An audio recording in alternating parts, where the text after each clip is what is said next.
Good afternoon, everyone, and welcome to our spring user session. For those of you who don't know me, I'm Val Rogerson and I head up our client relations area here at Nucleus, meaning I'm responsible for the day-to-day service that you experience. Before we start, just the usual bit of housekeeping. If you'll bear with me, these are important things to take note. To the right of your window, you should, if you do see an orange button, the registration button, please click on that and enter your details so that we know that you've joined today. Some of the slides that we've got are sort of chock full of information and we'll make sure that we send them to you, but we clearly need to know that you're registered to allow us to do that. You'll hopefully then see a chat panel where you can post any questions you might have. And if they're not addressed through the presentations as we go through, then we'll pick them up at the Q&A later on.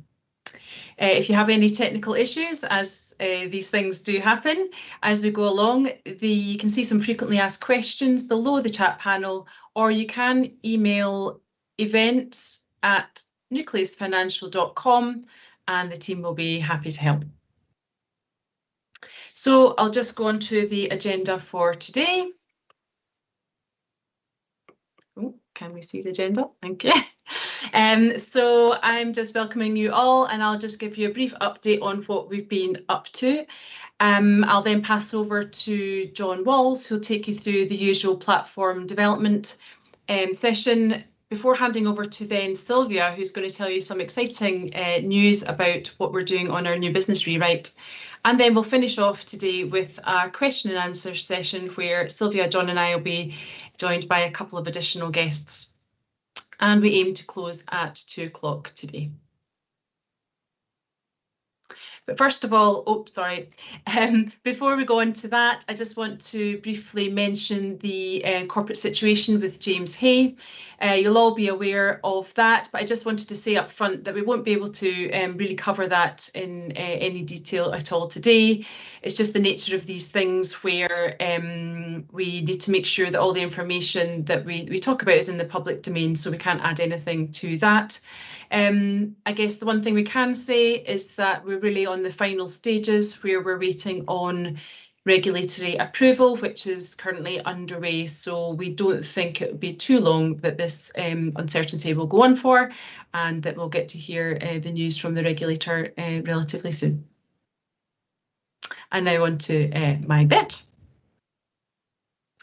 So as any of you who have been here before will know that I quite often talk about our Net Promoter Score, and it's really because the feedback that you provide us in our investors and customers survey really does help us create our plans for improvements for the coming year. Now, I would really like to make a plea to you all to fill in the Investors and Customers survey if you can. There's a link to it on the JIRA system, but also in the email that we'll send out after this, there'll be a link in it there. And I guess for me, we've really missed over the last year and a bit meeting face-to-face at user sessions and getting that feedback straight from you and at the round tables, etc. So really, Investors and Customers survey is a really important way for us to get that feedback from yourselves. So whether you love us, give us 10 out of 10, or whether you want us to improve, I would love it if you could just spend a couple of minutes filling that in for us. This graph gives you a bit of a pattern over the last 3 years. You can see the grey circles telling us the Net Promoter Score, which I'm really happy to say has reached an all-time high in December 2020. But as I say, we've got the new survey live just now. The themes from those of you who have marked us really high stay consistent pretty much from survey to survey. What those of you who really like us, you really enjoy our ethos, you think we're easy to use, and that you like the people that you deal with and the service that we provide. For those of you not quite happy to recommend us yet, again, there's similar themes this time from before, and I'll just come on and tell you about what we're doing about that shortly. But you can also see there that price comes into this for the first time as something that our detractors have given us feedback on.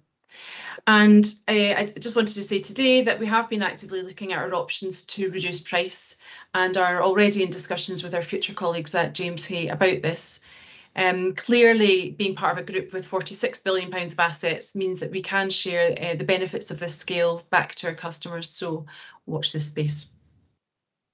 In terms of the other themes around issue handling and sort of clunky processes, I'll just talk to you about that now. There's a few things we've been doing to improve our service. The first is obviously welcoming our colleagues who are now Nucleus colleagues, but were at Genpact, our outsourced administrator, until just before Christmas time. We've been spending time getting to know them, and it's just been great to see just how something as simple as sharing our internal systems and being able to share screens with each other to solve problems that's really helped us help our customers. One thing that we've been wanting to do for a while now, but it's been really tricky until our colleagues came on board, is to do an end-to-end review on our transfers process. So this has now been kicked off after tax year end, and we're starting with re-registrations because we know these are ones that can take a long period of time for you. We looked at feedback from yourselves. We've looked at risk events where we make, that's basically where we make errors. We've looked at kind of the operational headaches we've got, and as well as some kind of automation things that we can look at, which obviously take a wee bit of time. There's a couple of process changes we are looking to experiment with over the coming weeks. Firstly is how quickly and effectively we can come back to you with any issues on documentation. What can happen at the moment is we may come back to you more than once saying that a bit of paper is missing, or indeed when we enter the details into Origo, we might get a rejection because your customer's name or national insurance number is different on the seeding provider's systems as it is to ours. And so we want to get to the situation where we're not coming back to you on multiple occasions and really just doing that once up front.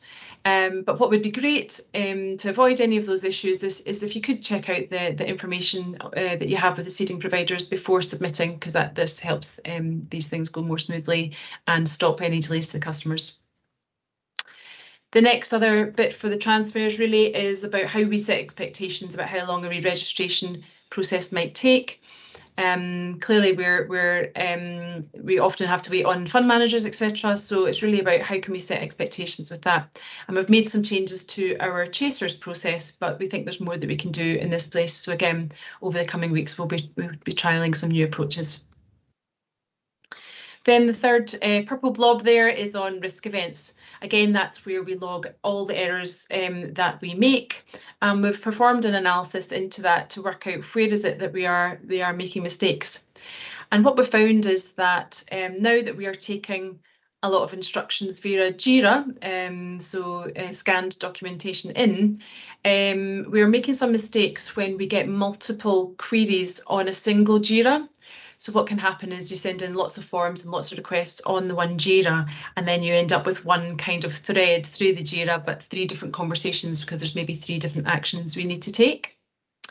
So we're looking into potentially some Jira add-ons that we can do just to make sure that we are keeping track of those 3 requests separately, that we're not closing off Jiras too quickly. So we're looking into that. But again, what might be useful is if you can make sure that your instructions are really clear when you send a Jira through, just to help us make sure that we're routing everything correctly and that we're covering everything. So that was me, just a quick whistle stop tour for me. Really, you want to hear more from John and Sylvia today, I think. So lastly, we've been working with Sylvia's team on how we can make the new business journeys more streamlined and reducing as much paperwork as humanly possible. So make sure you listen closely to that session, as there are lots of changes that to get used to over when we launch that later on this year. I'm just going to pass over to John now for the platform development session. Good afternoon, everyone. My name is John Walls. I'm Head of Proposition here at Nucleus, and as Val said, I'm going to give you a bit of an update on what we are working on with regards to platform development. So we'll spend about the next 15 minutes or so just running through some of that. So the first thing I'm going to start with is Nucleus Go. So Nucleus Go is our client version of the platform, and we have just yesterday launched a brand new feature for Go called Advisor View. Hopefully you all received the launch email yesterday afternoon about this. So Advisor View for Go is super easy to use. You just visit go.nucleusfinancial.com. You'll be presented with a little login page that looks like this. You use your existing platform username and password, just enter the details in, and then you will have access to Go.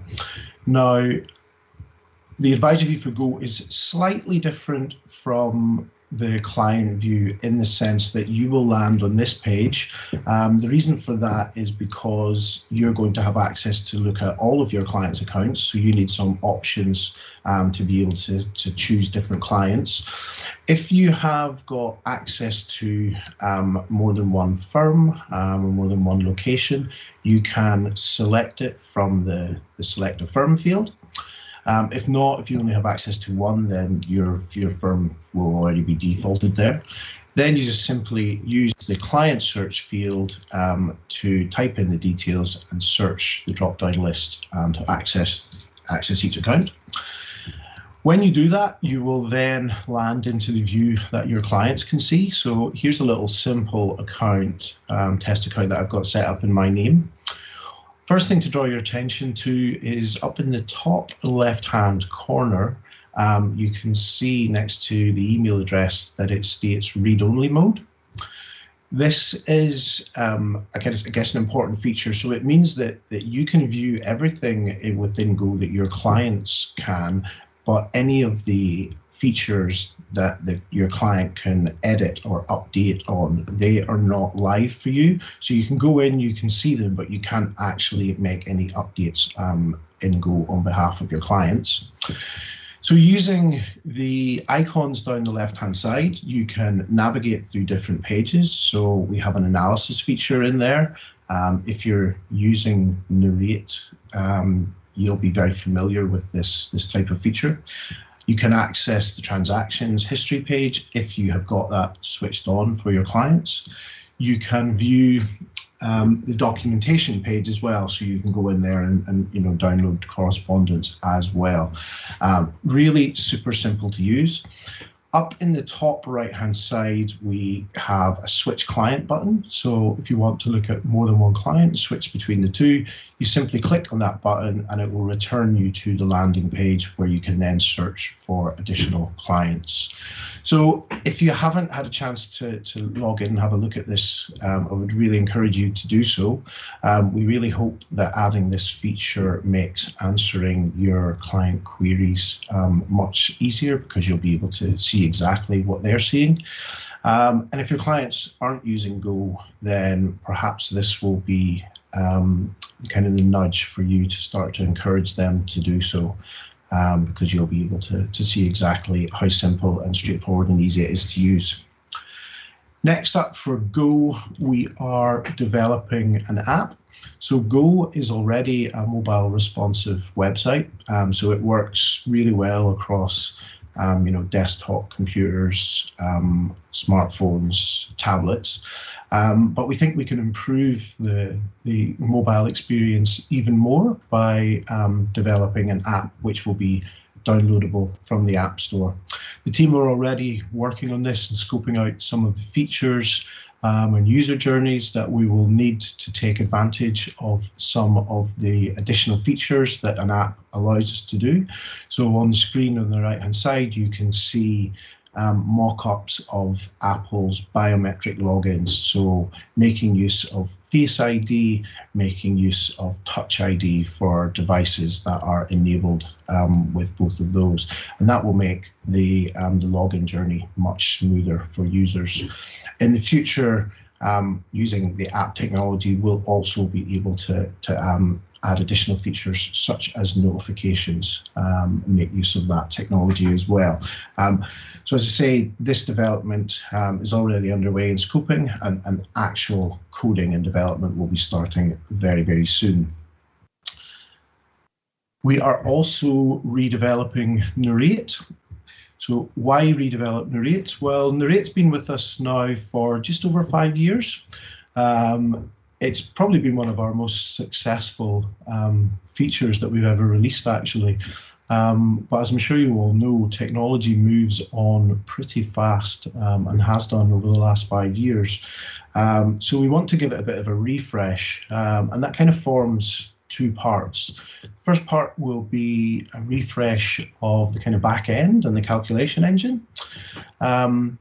So on the slide here we have this line about taking advantage of new serverless technologies. So essentially we are now hosting Narrate in Amazon's AWS cloud services. That brings with it a bunch of new features and gives us new things that we can take advantage of. That will lead to improved performance. It will also allow us to add new calculations and then in turn enable new features. For the front end, we want to redevelop that in a more modern framework. So 5 years ago, whenever Narrate was developed, our developers were using essentially different technologies for front-end development. Since then, we have moved to a more modern framework. So items like Nucleus Go have been developed in that framework.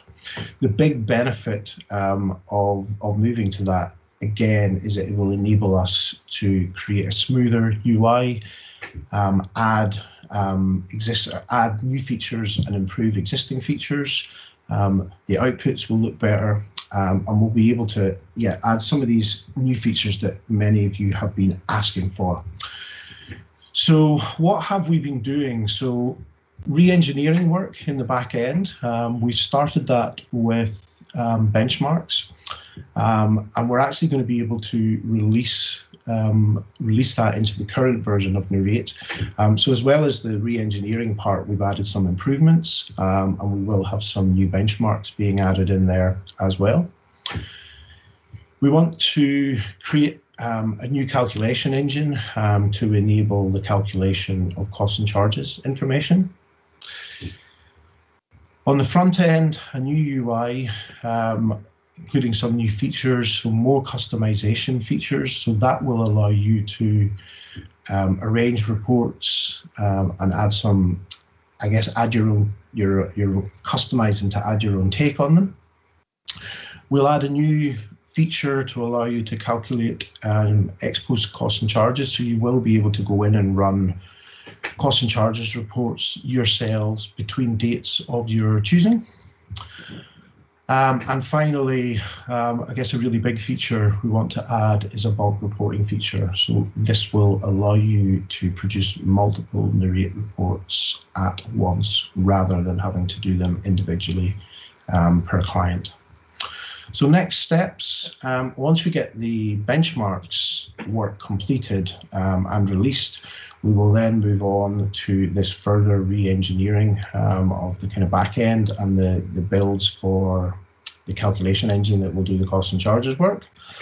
And then at the same time as that, we are engaging with users on the new UI, so the new user interface, and also about running through the features that we want to introduce and validating that with you.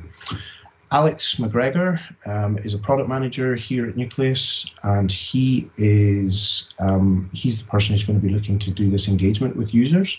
So if you're listening today and you want to get involved with that, you can do so. Please contact your account manager, contact your client relations manager and say you want to get involved with that. Your details will be passed to Alex.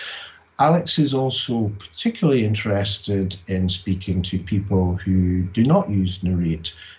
He'd really love to find out what's stopping you from doing that, what's preventing that. Perhaps there's a killer feature that we need to add to encourage you to come and use it. So if you fall into that camp and you could spare some time for Alex, it would be greatly appreciated.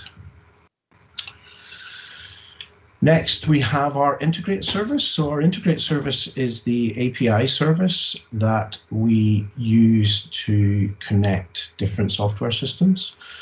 We did quite a bit of work on this last year and at the very beginning of this year, and released some features which were aimed more at DFMs using the platform.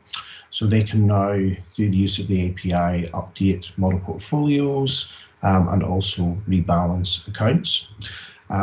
But we've now turned our attention back to back office systems. And in particular, we are undertaking quite a large piece of work with IntelliFlow. So any IntelliFlow users who are listening, and there are just over 300 of you using the platform, will be aware that we have got a valuations data feed already in place with IntelliFlow. So what we are doing now is replacing that feed through the IntelliFlow store. The reason for the replacing it is that IntelliFlow launched their IntelliFlow store after that valuations feed was put in place.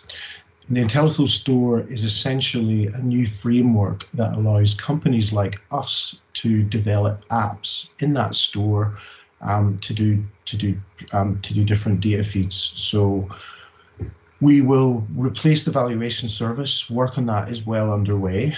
So during the summer months, there will be a migration for those users using the existing feed to move across to the new feed. But more importantly than that, we will then develop 2 new apps. So one for advisor fees and remuneration. And then once that one is done, one for transactional information. So do look out for those developments coming through the year. Next up, I want to give a bit of an update on corporate actions. So last time we were together, I was talking to you about our goals around corporate actions. So we wanted to introduce new functionality for our admin teams to use when processing corporate actions, introduce dedicated transaction types for corporate actions, so moving us away from the manual adjustments that we've been using to date. Improve the book costs when it comes to corporate actions. That will then allow us to improve our reporting in systems such as Narrate and Narrate CG. And then the final piece is about getting better information to you about upcoming corporate actions. Pleased to say that we are making good progress with this. We now have the corporate actions module live, and we have processed the first corporate actions using that module. That was an asset merger. We have updated transaction histories to take advantage of the new data that's available to us. So at the top right of the screen, you can see an old style fund merger. So you can see the adjustment transaction, you see a credit adjustment, you see a debit adjustment. In the transaction below, this is a new style, so you can see that we now have got the ability to name it as the type of corporate action that occurred. So that one was an asset merger.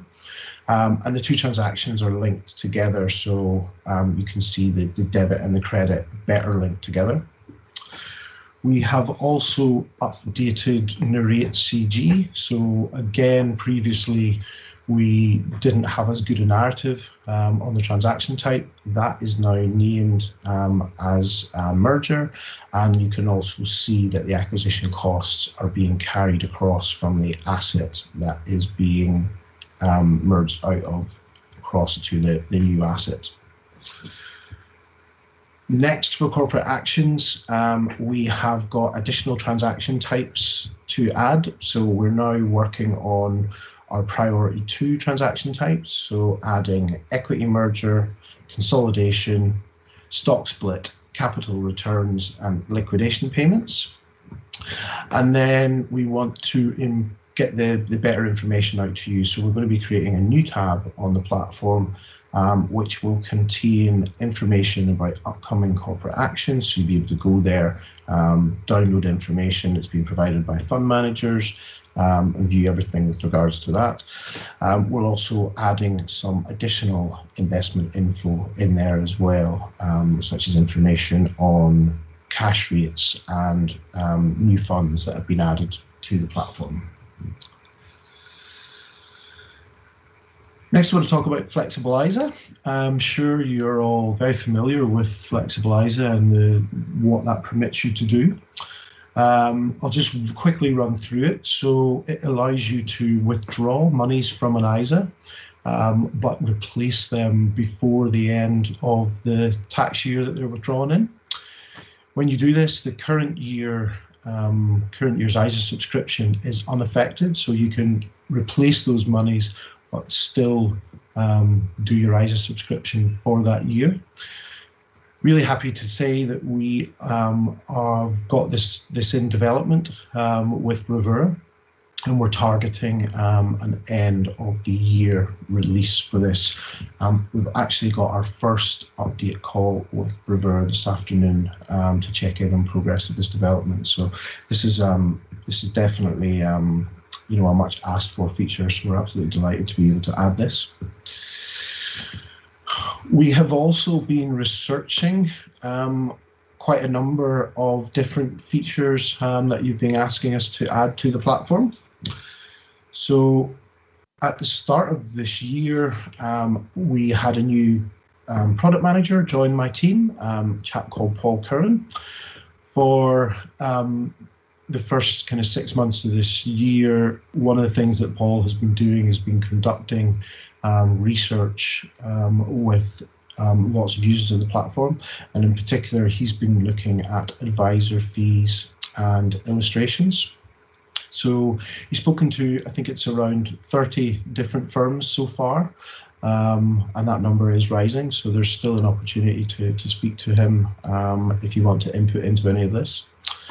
He's been speaking with administrators, paraplanners, office managers, business owners and advisors. Everybody has got a different take on what they would like from advisor fees and improvements in our illustrations engine. So what he's been trying to learn is, as well as, I guess, what they don't like, but it's always nice to hear some of the things that people do like and some of the things that we should continue doing. So there's definitely been some clear indications of some of the things that we do well. Next steps for this will be to redevelop our illustration engine to add some of these new features and develop some new advisor fee options as well. Now, Paul's done really detailed research, and I have completely butchered that to give a very, very, very short summary and picked out just kind of four very high level, but four of the really big things. So on the illustration side, one of the biggest thing I think you're telling us is that you want to be able to include existing fund values in illustrations. So if you're doing a top up, also show the existing fund value. The next big thing is that you want us to be able to deal with discounts on the Nucleus administration charges better, so large case discounts, we need to handle that better.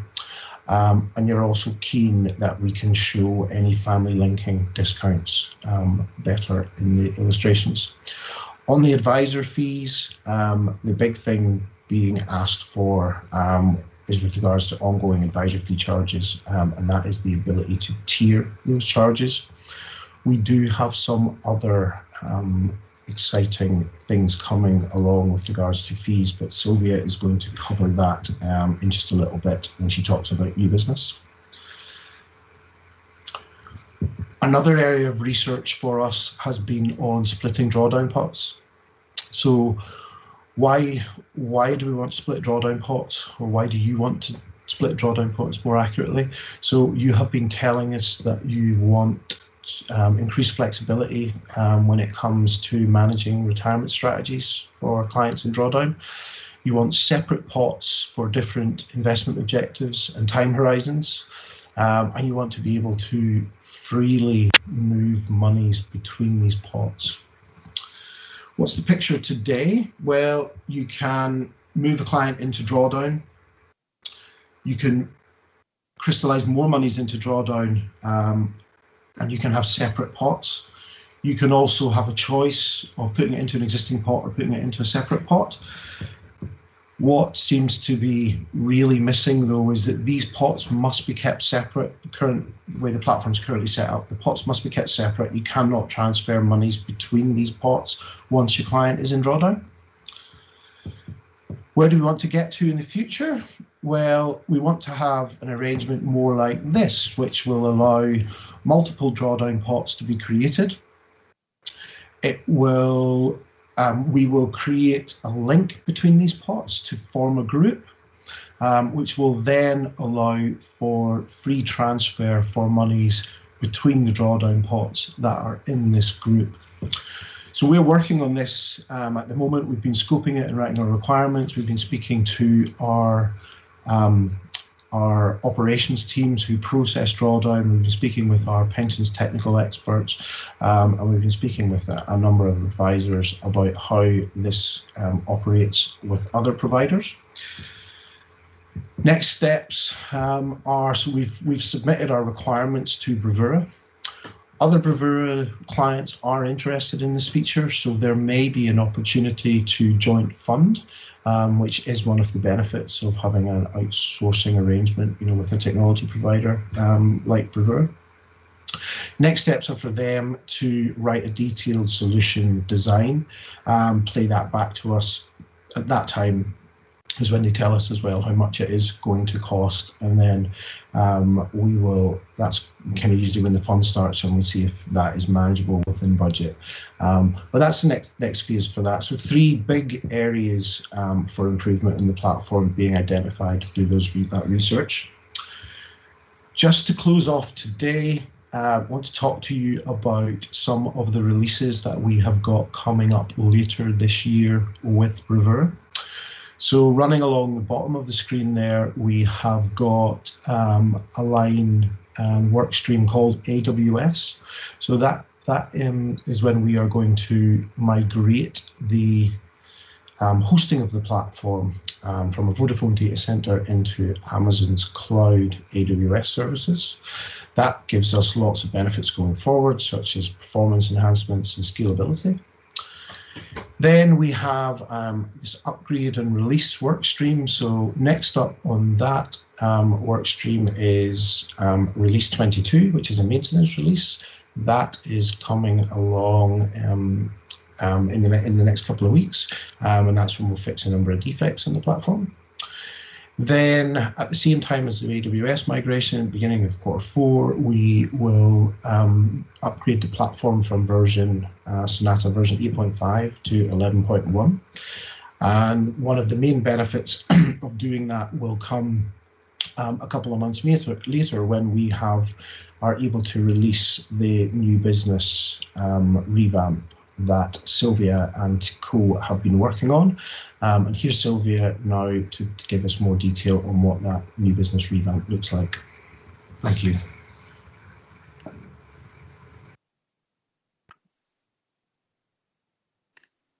Thank you, John.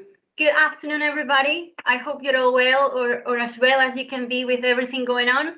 As always, I am very happy to be here with you today, even if it's got to be only virtually this time again, but hopefully this will change soon for good. For those of you that don't know me, and as John said, my name is Sylvia Lozana, and I am one of the product managers in Nucleus looking after our platform and currently leading on this new business initiative. And I am very excited to take you through what we are going to be releasing for you this year on the new business rewrite side of things. There's been an enormous amount of work this last month, which has touched in one way or another each team and each department in Nucleus to get this ready for you. And I hope that at the end of the next 15 minutes or so, you are as enthusiastic as we are around what is coming soon on this space of things. So let's get started. First of all, and even before I take you through the agenda, I wanted to dedicate a minute to remind you where we are and what are we looking to do with this new business initiative, just to set up some context and hopefully make sure that what I'm going to tell you after makes sense to you. So if you remember, we started this initiative last year with you at the center of it, conducting sessions with many of your firms so we could fully understand what the main issues and pain points of the current journey were, and then taking this backlog of ideas away to work backwards and confirm the scope of this project. And also, as you know, we are looking to deliver the scope of the new business project across 3 main releases in the next year and a half. This first release will primarily focus on modernizing our infrastructure. This is a necessary step for us so we can move away from a really dated development framework into the new one, which is the one that you might have seen already in some of the more recent features in the platform, like bulk rebalance, ad hoc fees, or phase investment.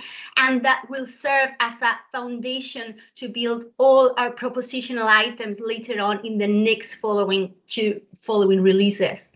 So this change of framework is a fairly considerable piece of work on itself, but in tandem with doing this, the first release that will be with you at the end of this year will also include some features that we have prioritized and that we believe will improve the efficiency on your day-to-day tasks with the Nucleus platform, some of which I'm going to be talking to you through today. So now that hopefully I set up a little bit of context, let me take you through the agenda and the points that I'm going to be walking you through today.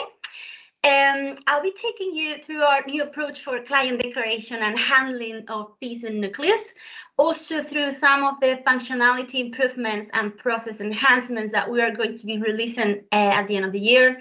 I'll also highlight as well some user interface improvement, and to finalize with just a quick taste for you on the new platform design. Okay. So, as you know, one of the main grounds or principles that give direction to the way that we're tackling every aspect within this project is to give more control to you, our advisors, for everyday actions. So with this in mind, we have taken a good look at how to re-engineer existing processes to keep improving our proposition while keeping your clients safe. And a big part of this has been around what instructions we can take from advisors without client signatures and what evidence of client consent and awareness we need to retain. As you know from our previous work on ad hoc fees, we were comfortable that the advisor is duly authorized representative of the client, meaning that payments to them would not require a client signature for ad hoc fees. But also, due to our relationship with our advisors, we are entitled to treat them as agent of the client, taking instructions from them as if the instruction was coming directly from the client. This helps to demonstrate that the changes I'm going to take you through next still fall comfortably within the regulations. So from release 1, there will be one client declaration only for the client's lifetime for general, account, ISA, pension, and drawdown wrappers. So advisor will be able to open any of these wrappers at any time without any new specific additional consent from the client. The declarations for one wrappers, though, will remain separate for the moment. And in tandem with doing this, we have also decided to evolve the new approach to the way fees are handled in our platform. And from the moment this is released, separate client signatures won't be required anymore for fee payments. So no more client authorities to request an initial fee, to change an ongoing fee, or even for DFM fees, which are payments to third parties. Prerequisites to this will be that the T's and C's and TSOBs will need to be updated to reflect this. You and your clients will receive all the correspondent communications around this in a few months. Advisors will be appointed as agent and duly authorized representative in the client declaration as well. Advisors will need to give a specific confirmation on each new business instruction that the fees requested have already been disclosed and agreed with the client previously. This will then be a checkbox on the screen during the application. And finally, a piece of correspondence will be sent to the client with the details of the specific charge, following obviously the client correspondence delivery preferences. Also, we will need to repaper existing clients with a new declaration, and these changes that I'm talking about now will come into effect as soon as this is released for all clients. So existing clients and new clients, and we will make sure that all the details about this are communicated to you and your clients ahead in time, of course. This evolution in how we view this relationship with you will be hugely beneficial for streamlining many other processes too, not just for fee payments. So we are currently exploring other areas as well that will come to you most likely within our second new business release. So next, I'm going to take you briefly through some other functionality or process improvements that are scoped for the end of this year. Remove isotope preventer, one of the most long-awaited ones we know. As you know, from now on, whenever there is a break in subscriptions, you'll be able to continue the application, providing that you get confirmation that the client still satisfies the conditions within the ISO declaration. So there won't be a blocker anymore for this. Create an account and activate it straight away. Well, also because now we won't depend on an additional client declaration being in place before an account can be activated. There will be situations when we will be able to streamline this and we'll remove manual effort on both sides, your and our side, and of course, speed up the process around this. DFM fee. We are going to include the ability to select a DFM model portfolio, and DFM fee as part of the journey. Also, the calculation of this fee will only consider the evaluation within the portfolio that is managed by the DFM, fixing one of the issues that we currently have around this. You'll also be able to set up time-limited initial fees and to update ongoing fees on platform whenever this is done as part of the new business instruction without the need to raise a JIRA. Otherwise, if it's outside the new business application, the process will remain the same. In terms of bed and ISA enhancements, you'll have the ability to top up separate ISA accounts simultaneously from a joint general account. Also, the ability to request an initial fee on the bed and ISA contribution amount. And from now on, the commitments will be moved to confirm directly. This means that it will reduce the operational effort and speed up the overall process for your clients. We're also looking to allow clients to pay lump sums into accounts via direct debit. So currently, due to bank restrictions, there are limits to the amount a client can send to Nucleus via bank transfer, as you know, which can result in a poor client and advisor outcome because the client needs to send over the cash in tranches subject to these bank limits, and the advisor needs to keep separate application for each payment. So one of the ways in which we are looking to resolve this issue is by allowing clients to pay lump sums via direct debits. Restrictions on contribution days will be removed. With regards to transfers and re-registration enhancements, there will be an entire rewrite of the seeding scheme section. There will be separate re-registration journeys for physical and electronic assets. We will be capturing whether or not a partial transfer is made of current year or previous years or both year subscriptions, but we will not capture amounts anymore, as this didn't seem to add any value from the conversations that we conducted with some of you. And we will, of course, add the cash element to the re-registration. There will also be other back-end improvements on these transfers and re-registration processes, so you should notice that the timeline should be shortened too. With regards to withdrawal enhancements, you'll now be able to make withdrawal as to a non-priority joint account holder. And we will also be removing the third-party accounts from this functionality because, believe it or not, this is a common mistake where a third-party bank account is selected instead of a client account from a client payment. Next one, with regards to regular contribution into a pension when a client turns 75, we already delivered an enhancement a couple of years ago so that when a user attempts to top up a pension account for a client over age 75, the payments checkbox is not displayed on the initial screen. It's only the re-registration, transfer, and immediate drawdown that were displayed. But now we are looking to create a system solution that suspends and cancels a direct debit on a pension when the client turns 75. We will remove the top-up forms on the back of our new approach for fees, as I've already mentioned, and we will likely remove the pension drawdown form as well from the new business instruction.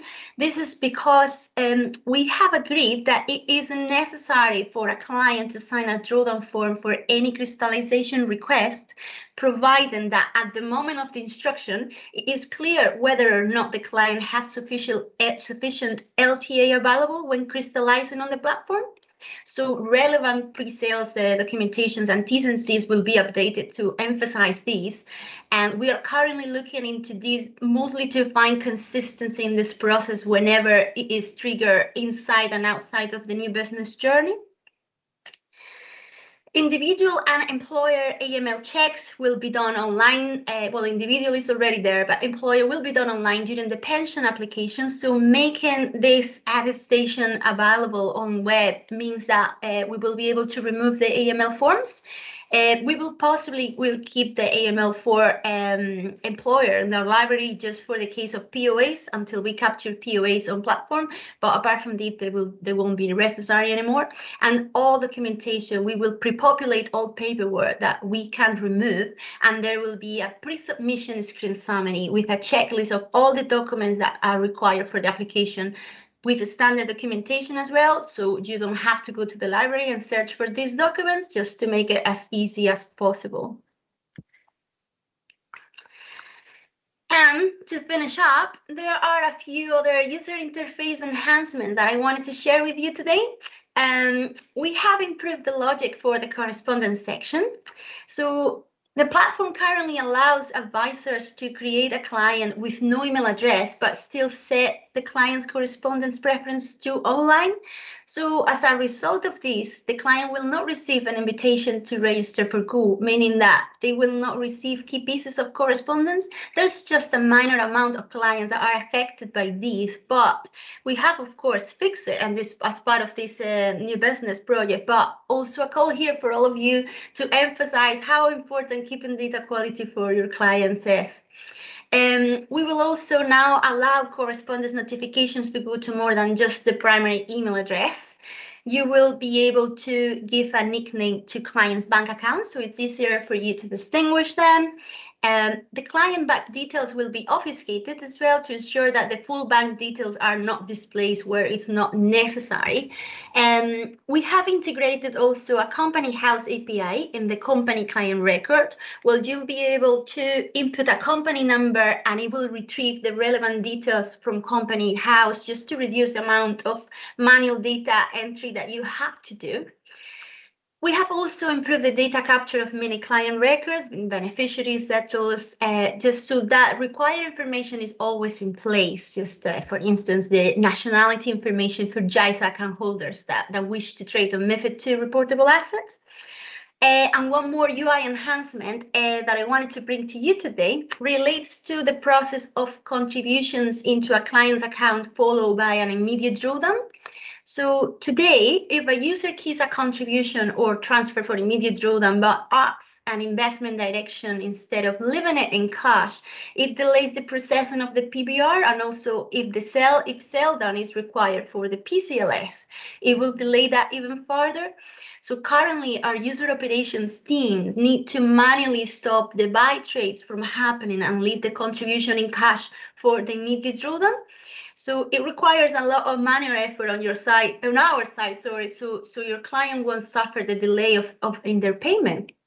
So from now on, we are going to default asset selection to always go into 100% cash as a first option. It will obviously be possible to change it, but as a first option, whenever immediate drawdown is on the application. Okay, so there are some more other things that we have improved, but I believe these are the most significant ones in terms of functionality and process improvements that are in the scope and should give you a very fair view of what release 1 is going to look like. Just very briefly before I finish, I wanted to show you just an early sight of our latest design. We are now starting to get initial deliveries from Bravura, and it's certainly very exciting to start seeing the new design and how our requirements are being materialized into our platform. So these deliveries are currently being refined, of course, but if you would like to have an initial look or would like to take part on this refinement phase, please contact me or your customer relationship manager, and I'll be more than pleased to set something up with you. And this is all from me today. Thank you very much to everyone for listening. And of course, a special thank you to all of you that have volunteered to spend some of your time with us to help shape and give direction to this big piece of work. Thank you. I'll leave you now with Amira that will be hosting our Q&A section next. So speak to you soon. Thanks very much, Sylvia, and to John and Val for their updates as well. For those who don't know me, my name's Amira Norris and I'm Head of Account Management here at Nucleus. We've had some great questions submitted so far, and Sylvia, there's a definite shout out for you from Sarah Rodriguez for the gifts that you're delivering with the new business process, so do keep them coming. For anyone who still wants to post a question, please feel free to. You're more than welcome. The chat function is on the right of your screen, just to remind you. If you're in full screen mode, this does get hidden. So you just want to maybe pop out of the full screen mode now that we're done with the main presentations. If you're still seeing the register button, you just need to click on that, put your name and email address in so that we know you've joined us, and you'll be able to get to the speech bubble section where you can type your questions in. Everybody can see the questions being asked, and you can add a little like button to vote for those that you'd most like us to answer. As I said, we've had a couple already submitted, so we'll kick off with those and then we'll move on to the live questions, subject to time permitting. Now, I don't want to be on the hot seat all by myself, so I'm going to bring the rest of your Q&A panel on screen to join me now. And as well as Val, John and Sylvia, we've also been joined by James Spence, who's one of our relationship managers. Hi, James. Hello. So first up, actually, James, this one is a timely one for you to help us out with. Joe Skippingston from Murphy Wealth has asked, will there be any implementation of a service in the future that allows for multiple transfers in to be keyed at one time on account opening, as opposed to having to apply individual top-ups once the account is already opened? Thanks very much for your question, Joe. To be honest, the platform should allow you to key multiple transfers to one account when you're opening them just now. There is one issue which might affect the situation that you've got there. That would be if you're keying on transfers without fully submitting them. So you're keying it on to get the paperwork that you need and then going back in to submit at a later date. There is an ongoing bug for this that does affect some accounts. So it basically would be that you'd have to go back in and start again. But definitely the platform should allow you to key multiple transfers to one account just now. What I'll do is I will give you a call this afternoon. We can run through it and find out if that does apply to your issue. Brilliant. Thank you for that, James. And we've had a couple of questions submitted in advance and also one through from Alison Brimage on the chat as well. So Carly Campbell from Perspective asked, are there any plans to allow advisors to produce cost and charges themselves?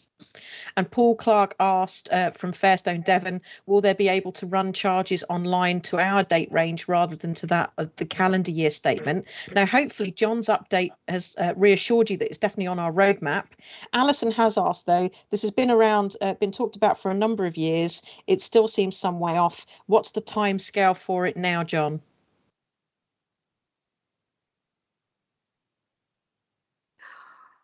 You're on mute, John, sorry. Someone had to do it. Yeah, I think that's a fair question from Alison, and she is right. The ambition to do this has been around for a number of years.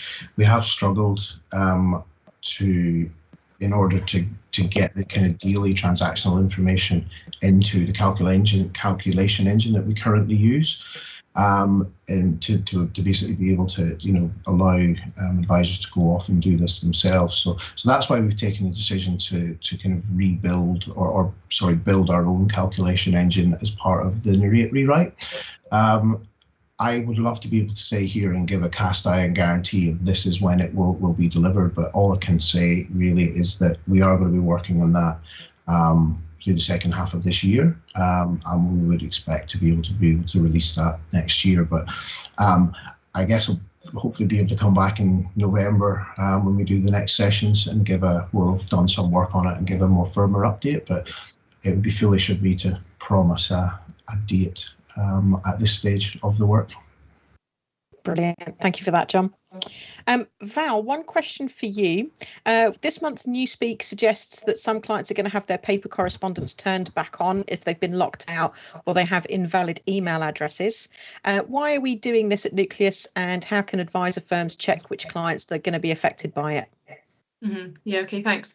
Yes, so we are doing this because I guess it's come to our attention that we have got a number of customers who have never registered on Go or are locked out, etc., which means they can't, but they have online correspondence preferences set, meaning that they can't access the really important documents. So we have looked at the kind of regulations and from things from a conduct point of view, because obviously our regulator expects us to make sure that those correspondence is made available to customers. So we are, for anyone who does not have an email on our system, we are taking the call of converting them to paper at the end of June approximately.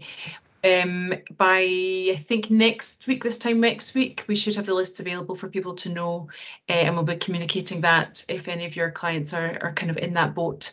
We've also got a small portion of customers where we deem them to be kind of high risk, so maybe they're coming up to retirement or they're taking what looks to us like an unsustainable level of income. As a small number that we're kind of converting to paper, but we'll update firms on both those populations so that you know in advance and can therefore give us an email address and get them registered if you don't want to go to paper. That's brilliant, Val. Thank you. We've only got one more question on the chat channel that's come through from Mandy Preston. She's asked, will the new Intelligent Office apps be separately charged for, and will valuations be in real time? I think maybe John, will you be able to help us with that one? Yes. So the first part of the question, will they be charged for? And Nucleus will certainly not be charging for that. And I am unaware that IntelliFlow would want to charge for those apps as well. So I think the answer to that is no, they are free to use. And sorry, the second part of the thing was it value? Will the valuations be in real time? I think my expectation is that the valuations will upload once a day, so like an overnight run as they do today. Our platform prices once, so we only have kind of one valuation point per day. Fantastic. Thank you for that, John. We've had some really good comments in from Kate Hemmings, who says, thank you very much for all your perseverance and hard work, Sylvia. Just a side, quick thank you to Kate for all the contributions she's made to the process so far. And also Richard Harris has volunteered to say he's happy for his colleagues and himself to also help with the UI design element. So we're really open to that, Richard, and we'll pick that offer up with you post this event. Thank you. We had Robert Thompson just ask, is John standing in front of the tanks? I think that's referring to your Banksy picture in the background, John. Yes. Always on the front line, always on the front line. And we have had one last question just sneak in there from Natasha Pyatt. So we'll take that as our last question before we wrap up, because we're getting close to 2 o'clock. Just a question on new emails we get when there is activity on JIRA notifications. Will these eventually be in place for the current notifications, as at the moment they don't provide the information that we normally like to see on a notification? I prefer the old style email, which shows more details and comments made, but with the new version you have to always go into the JIRA to see the update. Not sure. Val, I think that's would you be probably one for me. I think we might need to pick up with you, Natasha, just to make sure I understand it. I think it's our JIRA upgrade that has changed the notifications, because we were getting so much feedback about the number of notifications, but also potential data breaches. So I'm not sure I quite understand the bit about the email being in place of the current notifications. So if I could pick up with you directly, if that's all right, and just make sure I do answer your question fully, I'll do that afterwards. Yeah, definitely. And just Sarah Rodriguez has backed that up as well and just said she would have liked to have seen the comments remain at a glance rather than having to log into Jira. But just to clarify what Val said, we've had a lot of comments and requests to remove that from firms because of the GDPR breaches and inadvertently revealing client information on emails that aren't secure. So that's just a quick update on why we did that. But we can certainly pick up with both of you to make sure that we can follow up on those points for you. So thank you, everybody, for joining us. And I hope you really enjoyed the past hour with us. It really was useful from our point of view to be able to come and give you an update on what we've been up to and show you that we've been busy behind the scenes working on lots of enhancements and developments coming out very soon for you all. We hope it was a valuable use of your time. We know your inboxes are always awash with webinar invites these days, so we appreciate you taking the time out, especially over lunchtime, to come and join us. Tomorrow morning, we're going to be sending out an email to everybody who's registered and done that register link on the screen with us today. So you'll get a copy of the slides that all three presenters gave, and also a recording of the event. And there's also going to be a feedback survey in there as well. Please do let us know what you thought of the today, and if there's anything else you'd like to see us do in the future. We'll hopefully be back with more user sessions after the summer, as John alluded to, and this time we really might hopefully be doing them in person. So fingers crossed things continue to improve and we get to see you all face to face. Just one little note from me. We'll be online here again on Thursday, 10th of June at 1 o'clock. We're going to be doing an overview of IMX, our client goals based discretionary managed portfolio service. We're going to be having Johnny Letham, head of IMX, here with us, and he's going to be joined by CEO David Ferguson. So if you're interested in just finding out a bit more about what we've been up to and you aren't already signed up, you can just drop an email to events@nucleusfinancial.com and we can get you registered for that. That's, as I say, it's going to be on Thursday at 1 p.m. for that session. That's all from us. Wishing you all a very good health, and we really hope it won't be too long before we see you all again. Take care.